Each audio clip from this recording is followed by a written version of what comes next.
The Communist Party of India Marxist has given a call for the first fortnight in August, culminating with our 75th anniversary of our independence, to observe the role of the communists in the freedom struggle.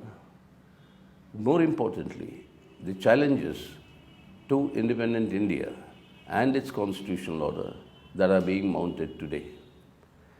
The Communist Party, since its formation in October 1920, has been at the forefront in the freedom struggle.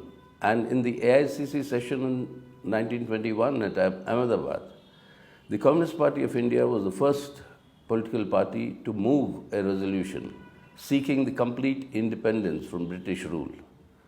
The Congress then was talking in terms, and Gandhiji particularly, of dominion status.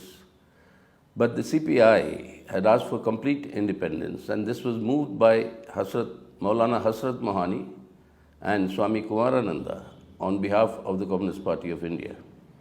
It wasn't accepted then. It was accepted only in 1929 finally, when the Purna Swaraj slogan came. Since then onwards, the communists have been in the forefront, demanding the agenda of the national movement, freedom struggle, to shift in favor of the people. What is required, and we still maintain that, is not merely political independence from the British, but it is the economic independence also for every Indian, which means that increasingly we will have to move towards a socialist order. This struggle continued all through. The huge sacrifices that were made by the communists. Today, if you go to the Andamans, Kalapani, to the cellular jail, more than 80% of the inmates there, you'll find them eventually being associated with the communist movement in our country. Such has been the glorious role of the communists during the freedom movement. And they've contributed through the big land struggles before independence to bring the question of land reforms onto the central agenda.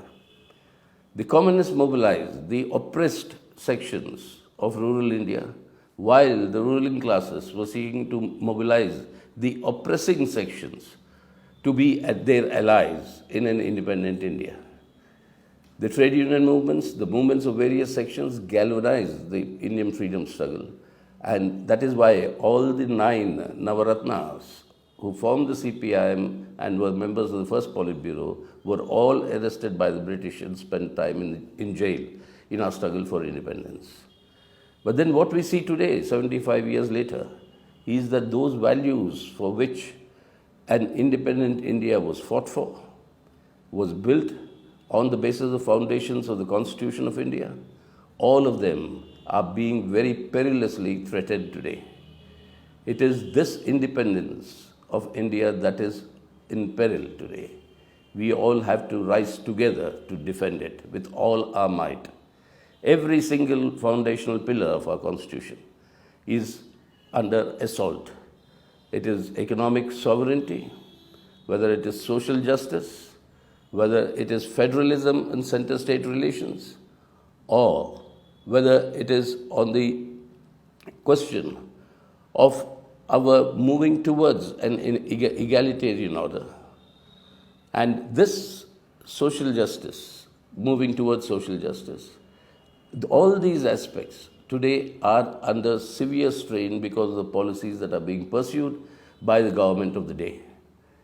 And along with this, every single institution under the Constitution, every single independent institution, beginning from the Parliament, you're seeing how members of Parliament are suspended by the women fancy of the government. You're seeing how the judiciary is still not listening to cases challenging the validity of many of the laws, like the Citizenship Amendment Act, or the abrogation of Article 370, or on the question of electoral bonds. All of them are lying pending for years now. And you've seen the manner in which the Election Commission is increasingly working in favor of the ruling dispensation. And of course, the ED and the CBI have become the handmaidens or the political fronts of the ruling party in power. This is mounting a severe assault on the democratic rights and civil liberties of our people. Any dissent against this government is treated as anti-national. The number of UAPA cases, the number of sedition cases have all grown in an exponential manner.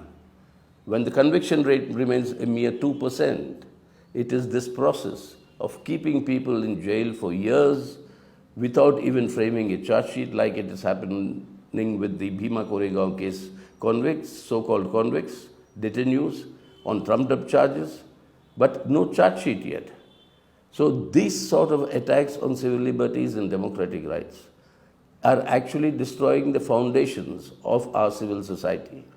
And with the control over the media and the social media, the campaigns of hate and violence, of deepening communal polarization, with bulldozer politics, with identifying and trying to seek and isolating a particular religious community, with growing Islamophobia in the country, this is actually destroying the very social fabric which built India, which brought India its freedom, and all this is under danger today. This has to be defended. This has to be safeguarded. We have to save India today in order to change India for the better, for all our people, whether they belong to different religions, different castes, different regions, different languages. All of us together form what we call India.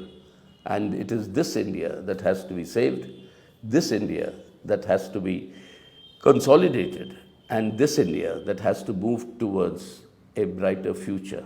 The choice today is to take India back in this 75th year of independence into the morass and darkness of our past or into the brightness of our future. We owe it to our generation, this generation, to take it to the brightness of the future. And that is what the CPIM is committed for.